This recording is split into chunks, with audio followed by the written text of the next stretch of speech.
ಆಂಜನೇಯ ದೇವಸ್ಥಾನ ಅಂಜನಾದ್ರಿ ಬೆಟ್ಟ ಆನೆಗುಂದಿಯಲ್ಲಿ ಇಂದು 26/3/2026ರಂದು ಶ್ರೀ ವಿಶ್ವನಾಥ್ ಮುರುಡಿ ಮಾನ್ಯ ತಹಶೀಲ್ದಾರರು, ಗಂಗಾವತಿ ಕಾರ್ಯನಿರ್ವಹಣಾಧಿಕಾರಿಗಳು, ಶ್ರೀ ಆಂಜನೇಯ ಸ್ವಾಮಿ ದೇವಸ್ಥಾನ ಅಂಜನಾದ್ರಿಯವರ ಆದೇಶದ ಪ್ರಕಾರ ಶ್ರೀ ಆಂಜನೇಯ ದೇವಸ್ಥಾನ ಚಿಕ್ಕರಾಂಪುರ ಅಂಜನಾದ್ರಿ ಬೆಟ್ಟದಲ್ಲಿ ಹುಂಡಿ ತೆರೆಯಲಾಗಿದ್ದು 3/2/2026ರಿಂದ 23/3/2026ರವರೆಗೆ ಒಟ್ಟು 51 ದಿನಗಳ ಅವಧಿಯಲ್ಲಿ ಒಟ್ಟು 31,30,730 ರೂಪಾಯಿಗಳು ಸಂಗ್ರಹವಾಗಿರುತ್ತದೆ. ವಿದೇಶಿ ನೋಟುಗಳು, ನಾಣ್ಯಗಳು ಹುಂಡಿಯಲ್ಲಿ ಸಂಗ್ರಹವಾಗಿರುತ್ತವೆ.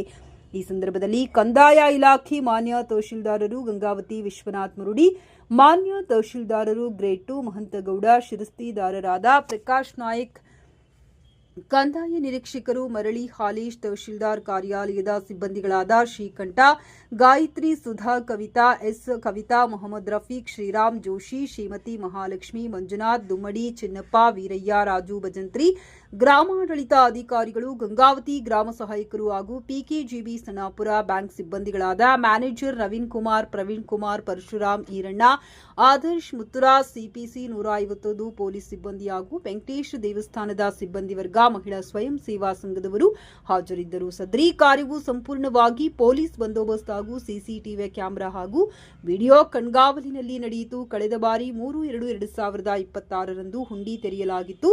ಮೊತ್ತ 68,85,965 ಸಂಗ್ರಹವಾಗಿತ್ತು.